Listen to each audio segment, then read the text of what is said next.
ओम शांति। परमात्मा के महावाक्य सुनने से पहले हम सभी अपने मन को शांत करेंगे, अपने मन की धुलाई करेंगे। चारों ओर से अपना ध्यान समेट ले और मस्तक पर चमकती हुई आत्मा को देखें। मैं शरीर को चलाने वाली एक शांत चित्त आत्मा हूं। मुझ आत्मा से शांति का प्रकाश निकल निकल कर फैल रहा है। मेरे मन और बुद्धि बिल्कुल शांत है। मैं अपने मन की आंखों से अपने स्वरूप को देख रही हूं, चमकते हुए सितारे को देख रही हूं। अब मैं आत्मा स्वच्छ और शांत मन से परमात्मा के महावाक्य सुनती हूं। 23/8/2020 की अव्यक्त महावाक्य है। रिवाइज डेट है 10/3/86 सन की। टॉपिक है बेफिक्र बादशाह बनने की युक्ति। आज बाबा ने हम बच्चों को समझाया कि बेफिक्र बादशाह कैसे बनना है। आज चारों ओर का जो वातावरण है, भय का, चिंता का, अनेक फिक्र होते हुए भी बाप कहते हैं कि बच्चे तुम बेफिक्र बादशाह बनकर रहते हो। इसका ज्ञान हमें बाबा ने आज समझाया। बाबा ने कहा कि सतयुग में तो न फिक्र का पता होता है न फकूर का पता होता है। वहां तो दोनों चीजों के अंतर की समझ नहीं होती है। परंतु इस संगम युग पर अनेक फिक्रों के होते हुए भी भगवान तुम्हें मिला है, तुम्हारे सारे बोझ बाप ने ले लिए। तो ऐसे समय पर फिक्र का टोकरा त्याग करके जिम्मेवारी का ताज पहनो, क्योंकि बाबा ने कहा फिक्र का टोकरा किसी के भी सिर पर अच्छा नहीं लगता है। फिर बाबा ने आज बताया कि अगर भगवान का आशीर्वाद लेना है तो आशीर्वाद लेने के लिए आज्ञाकारी बनो। परमात्मा दुआओं से सारे कार्य सफल होते हैं, लेकिन सफल करने के लिए हर बात में आज्ञाकारी। बाबा ने कहा नंबर 1 आज्ञाकारी वह है जो बाप ने कहा और तुरंत हमने किया। और सुबह से शाम तक जो भी बाबा ने मनसा वाचा कर्मणा में आज्ञा दी है, श्रीमत दी है, उस पर चलते हैं, तब आज्ञाकारी कहेंगे। बाबा कहते बच्चे बाप ने तुम्हें यह भी आज्ञा दी है कि कभी भी किसी के व्यर्थ भाव को मन में ना लाओ। अगर व्यर्थ का बोझ मन में लाते हैं तो वह भी आज्ञा का पालन नहीं है। तो व्यर्थ से मुक्त होते हैं तो फिक्र के टोकरे भी समाप्त हो जाते हैं और बाप की दुआएं मिलती हैं, जिससे बाबा ने कहा खुद भी संतुष्ट रहते और जो भी कार्य करते हैं श्रीमत पर चलने के कारण, विधि पूर्वक करने के कारण उस कार्य का रिजल्ट संतुष्टता प्राप्त होती है और अनेक आत्माएं भी उन बच्चों से संतुष्ट रहते हैं। आज बाप दादा बेफिक्र बादशाहों की सभा देख रहे हैं। यह राज्य सभा सारे कल्प में विचित्र सभा है। बादशाह तो बहुत हुए हैं, लेकिन बेफिक्र बादशाह, यह विचित्र सभा इस संगम युग पर ही होती है। यह बेफिक्र बादशाहों की सभा सतयुग की राज्य सभा से भी श्रेष्ठ है, क्योंकि वहां तो फिक्र और फकुर दोनों के अंतर का ज्ञान इमर्ज नहीं रहता। फिक्र शब्द का वहां मालूम ही नहीं रहता। लेकिन अभी जबकि दुनिया में कोई न कोई फिक्र है, सवेरे से उठते अपना परिवार का, कार्य व्यवहार का, मित्र संबंधियों का कोई न कोई फिक्र होगा। लेकिन आप सभी अमृत वेले से बेफिक्र बादशाह बन दिन आरंभ करते और बेफिक्र बादशाह बन हर कार्य करते हैं। बेफिक्र बादशाह बन आराम की नींद करते हैं, सुख की नींद और शांति की नींद करते हो। ऐसे बेफिक्र बादशाह बन गए बेफिक्र बादशाह बाप के ऊपर जिम्मेवारी दे दी तो बेफिक्र हो गए ना। तो बेफिक्र है या कोई फिक्र है? करावनहार बाप है, मैं तो निमित्त सेवाधारी हूँ, निमित्त करनहार हूँ। अगर यह स्मृति स्वतः रहती तो सदा ही बेफिक्र बादशाह बन जाते। अगर गलती से भी किसी के व्यर्थ भाव का बोझ अपने ऊपर उठा लेते हो तो ताज के बजाय सिर पर अनेक फिक्र के टोकरे आ जाते। तो ताजधारी हो या टोकरेधारी हो, टोकरा उठाना और ताज पहनना कितना फर्क हो गया। तो ताजधारी बनना है या टोकरेधारी बनना है, क्या पसंद आता है, ताज या टोकरा? एक ताजधारी को सामने खड़ा करो और एक बोझ वाले को, तो आपको क्या पसंद आएगा? अनेक बोझ के टोकरे उतार कर बाप को दे दो तो हल्के बन जाएंगे। तो बेफिक्र बादशाह अर्थात सदा डबल लाइट रहने वाले, जब तक बादशाह नहीं बने हैं तब तक कर्मेंद्रियां अपने वश में नहीं रह सकती। राजा बनते हो तब ही माया जीत, कर्मेंद्रिय जीत और प्रकृति जीत बनते हो। तो राज्य सभा में बैठे हो ना। अच्छा, आज यूरोप का टर्न है। यूरोप ने अच्छा विस्तार किया है। यूरोप ने अपने पड़ोस के देशों के कल्याण का अच्छा प्लान बनाया है। बाप समान कल्याण की भावना रखने वाले हैं। ड्रामा की नूंद नूंधी हुई है। ड्रामा की नूंद ने सभी को कोने कोने से निकालकर परिवार में पहुंचा दिया।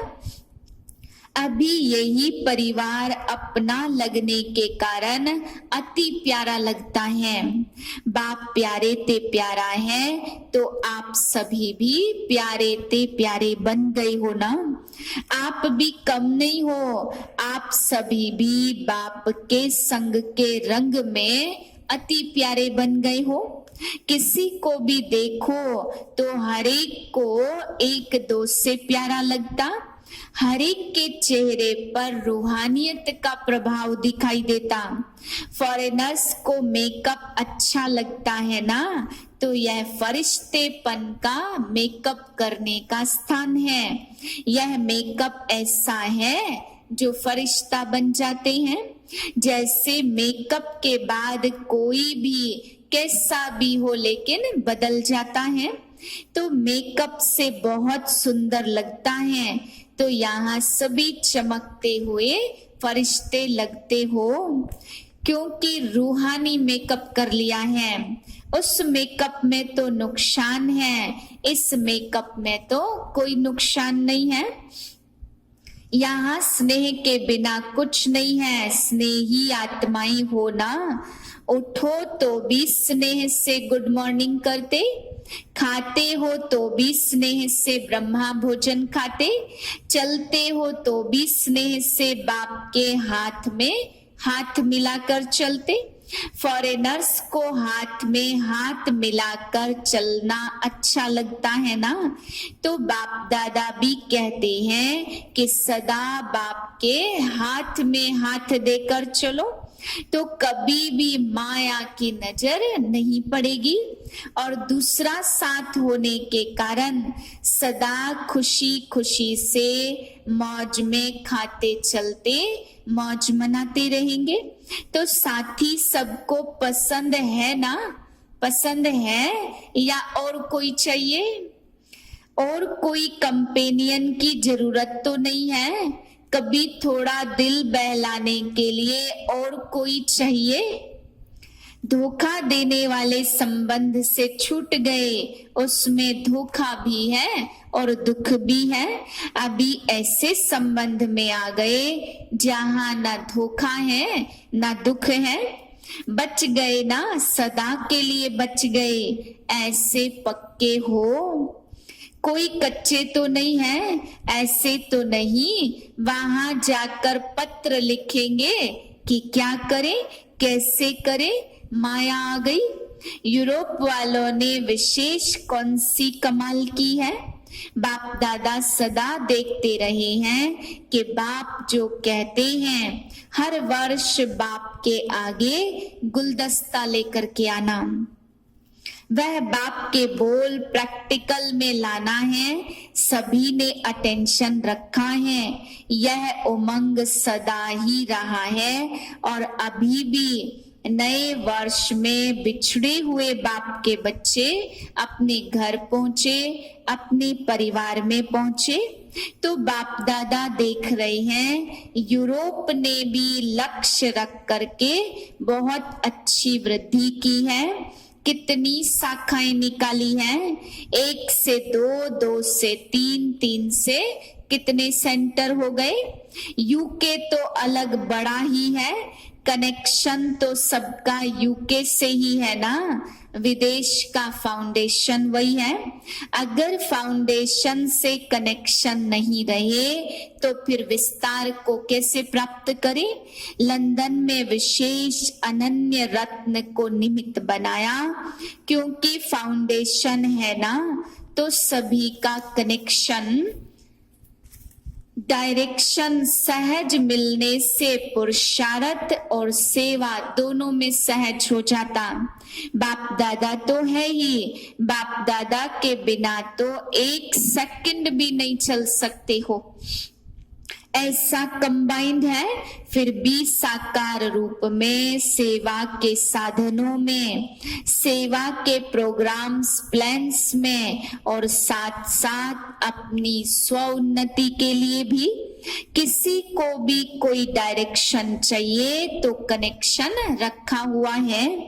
यह भी निमित्त बनाए हुए माध्यम है जिससे सहज ही हल मिल सके।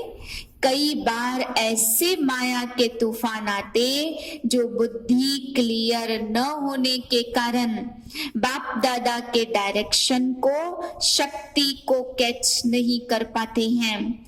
ऐसे टाइम पर साकार माध्यम निमित्त बने हुए हैं जिनको दीदी दादियां कहते हो। यह निमित्त है जिससे टाइम वेस्ट न जाए। बाकी बाप दादा जानते हैं कि हिम्मत वाले हैं, वहां से निकलकर और वहां ही सेवा के निमित्त बन गए हैं। तो चैरिटी बिगिंस एट होम का पाठ अच्छा पक्का किया है। वहां के ही निमित्त बन वृद्धि को प्राप्त कराना यह बहुत अच्छा है। कल्याण की भावना से आगे बढ़ रहे हो तो जहां दृढ़ संकल्प है वहां सफलता है ही है। कुछ भी हो जाए लेकिन सेवा में सफलता पानी ही है। इस श्रेष्ठ संकल्प ने आज प्रत्यक्ष फल दिया है। अभी अपने श्रेष्ठ परिवार को देख खुशी होती है ना। विशेष पांडव ही टीचर हैं, शक्तियां तो सदा मददगार हैं ही। पांडवों से सदा सेवा की विशेष वृद्धि का प्रत्यक्ष फल निकलता और सेवा से भी ज्यादा सेवा केंद्र की रिमझिम, सेवा केंद्र की रौनक शक्तियों से होती है। शक्तियों का अपना पार्ट है और पांडवों का अपना पार्ट है, इसलिए दोनों आवश्यक है। जिस सेंटर पर सिर्फ शक्तियां होती, पांडव नहीं है तो पावरफुल नहीं होते, इसलिए दोनों ही जरूरी है। अभी आप लोग जगे हो तो 1-2 से सहज ही अनेक जगते जाएंगे। मेहनत और टाइम तो लगा परंतु वृद्धि अच्छी पा रहे हो। अगर थोड़ा भी दृढ़ दिल से कष्ट हो जाते, यहाँ तो होना ही नहीं है, तो अपना थोड़ा सा कमजोर संकल्प सेवा में फर्क तो ले आता है ना। दृढ़ता का पानी फल जल्दी निकालता है, दृढ़ता ही सफलता लाती है। परमात्मा दुआएं लेनी है तो आज्ञाकारी बनो। अव्यक्त मुरलियों से जैसे बाप ने कहा ऐसे किया, मन मत और पर मत मिक्स ना हो, इसको कहते हैं नंबर 1 आज्ञाकारी। इससे बाप की दुआएं स्वतः मिलती और सब सहज हो जाता। बाप दादा ने अमृत वेले से लेकर रात के सोने तक मनसा वाचा कर्मणा और संबंध संपर्क में कैसे चलना व कैसे रहना है, सबके लिए श्रीमत अर्थात आज्ञा दी हुई है। तो यही परमात्म दुआएं प्राप्त करने का आधार है कि उसी प्रमाण चलते चलो। बाप दादा की आज्ञा है किसी भी आत्मा को न दुख दो न दुख लो। तो कई बच्चे दुख देते नहीं हैं लेकिन दुख ले लेते हैं, यह भी व्यर्थ संकल्प चलने का कारण बन जाता। कोई व्यर्थ बात सुनकर दुखी हो गए, ऐसी छोटी छोटी अवज्ञाएं भी मन को भारी बना देती। भारी होने के कारण ऊंची स्थिति की तरफ उड़ नहीं सकते। बाप दादा की आज्ञा मिली है, बच्चे ना व्यर्थ सोचो, ना व्यर्थ देखो, ना व्यर्थ सुनो, ना व्यर्थ बोलो, ना व्यर्थ कर्म में समय गवाओ। आप बुराई से तो पार हो गए, अब ऐसे आज्ञाकारी चरित्र का चित्र बनाओ तो परमात्म दुआओं के अधिकारी बन जाएंगे। बाप की आज्ञा है बच्चे अमृत वेले विधि पूर्वक शक्तिशाली याद में रहो, हर कर्म कर्म योगी बनकर निमित्त भाव निर्माण भाव से करो। ऐसी दृष्टि वृत्ति सबके लिए आज्ञा मिली हुई है। यदि उन आज्ञाओं का विधि पूर्वक पालन करते चलो तो सदा अतीन्द्रिय सुख, खुशी, संपन्न शांत स्थिति का अनुभव करेंगे। बाप की आज्ञा है बच्चे तन मन धन और जन इन सब को बाप की अमानत समझो। जो भी संकल्प करते वह पॉजिटिव सोचो, शुभ भावना के संकल्प करो। संकल्प, समय, श्वास ब्राह्मण जीवन के अनमोल खजाने हैं, इन्हें व्यर्थ नहीं गवाओ। बॉडी कॉन्शियस के मैं और मेरेपन से दूर रहो, यही माया के दरवाजे हैं। इस आज्ञा को पालन करो, पवित्र बनो और काम जीत बनो, यह है मुख्य आज्ञा। मेजॉरिटी इस आज्ञा को पालन करने में पास हो जाते, लेकिन उसका दूसरा भाई क्रोध, उसमें कभी कभी आधा फेल हो जाते। कई कहते क्रोध नहीं किया लेकिन थोड़ा रौब तो दिखाना पड़ता है, तो यह भी अवज्ञा हुई जो खुशी का अनुभव करने नहीं देती। जो बच्चे अमृत वेले से रात तक दिनचर्या में हर कर्म आज्ञा प्रमाण चलते हैं, वे कभी मेहनत का अनुभव नहीं करते। उन्हें आज्ञाकारी बनने का विशेष फल बाप के आशीर्वाद की अनुभूति होती, उनका हर कर्म फलदायी हो जाता। जो आज्ञाकारी बच्चे हैं वे सदा संतुष्टता का अनुभव करते, उन्हें तीनों प्रकार की ही संतुष्टता, स्वयं भी संतुष्ट रहते और विधि पूर्वक कर्म करने के कारण सफलता रूपी फल की प्राप्ति से भी संतुष्ट रहते।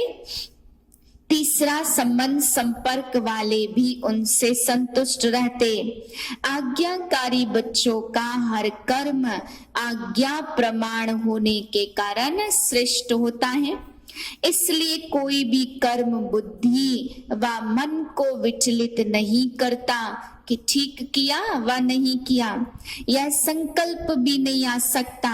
वे आज्ञा प्रमाण चलने के कारण सदा हल्के रहते, क्योंकि वे कर्म के बंधन वश कोई कर्म नहीं करते। हर कर्म आज्ञा प्रमाण करने के कारण परमात्मा आशीर्वाद की प्राप्ति के फल स्वरूप वे सदा ही आंतरिक विल पावर का, अतीन्द्रिय सुख का और भरपूरता का अनुभव करते हैं। अच्छा, वरदान है सच्चे साथी का साथ लेने वाले सर्व से न्यारे प्यारे निर्मोही भव। रोज अमृत वेले सर्व संबंधों का सुख बाप दादा से लेकर औरों को दान करो। सर्व सुखों के अधिकारी बनकर औरों को भी बनाओ। कोई भी काम है उसमें साकार साथी याद न आए, पहले बाप की याद आए, क्योंकि सच्चा मित्र बाप है। सच्चे साथी का सहज ही अनुभव सर्व से न्यारे और प्यारे बन जाएंगे। जो सर्व संबंध से हर कार्य में एक बाप को याद रखते हैं वह सहज ही निर्मोही बन जाते हैं। उनका किसी भी तरफ लगाव व झुकाव नहीं रहता, इसलिए माया से कभी भी हार नहीं हो सकती। स्लोगन है, माया को देखने व जानने के लिए त्रिकालदर्शी और त्रिनेत्री बनो, तब विजयी बनेंगे।